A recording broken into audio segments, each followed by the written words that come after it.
नमस्कार. मी संजय शेर चव्हाण, जिल्हाधिकारी परभणी. आज असा मनोदय व्यक्त केला होता की माझ्या निवासस्थानापासून जिल्हाधिकारी कार्यालयापर्यंत आपण सायकलवरून यायचं.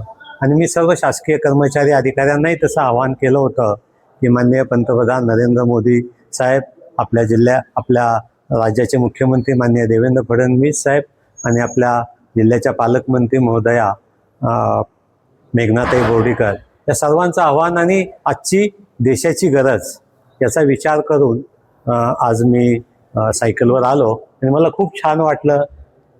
कॉलेजचे दिवस आठवले. मी पुण्यामध्ये माझं कॉलेज जीवन हे केलं. त्या ठिकाणी पायी चाललोच जास्त, कधीतरी सायकलवरही चाललो. आणि पुणे हे त्या काळी जगामध्ये सायकलचं शहर म्हणून ओळखलं जायचं. तर ती सुद्धा PMC आहे आणि आपली सुद्धा PMC आहे, पिंपरी चिंचवड महानगरपालिका कॉर्पोरेशन. तर मराठवाड्यात सुद्धा आपण हा प्रयोग आज केला आणि मला खूप छान वाटलं. असं येत असताना देशाची जी परकीय गंगाजळी आहे त्याची बचत करण्यासाठी हे एक प्रकारचं योगदान होतं आणि लोकांना टोकन स्वरूपामध्ये आवाहन करत असताना आज मी सायकल प्रवास केला.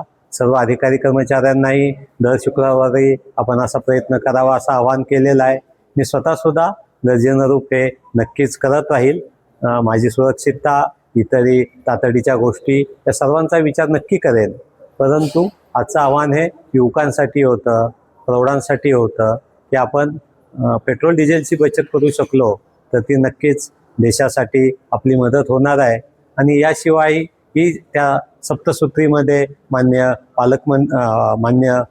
पंतप्रधान महोदयांनी आणि मान्य मुख्यमंत्र्यांनी दिलेले 19 निर्देश आहेत.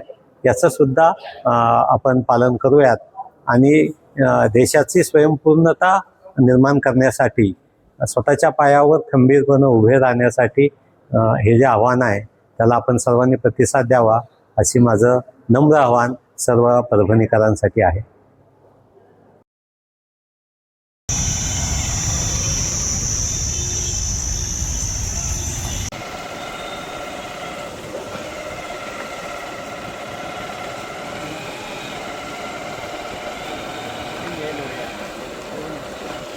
ठीक आहे, घ्या सर.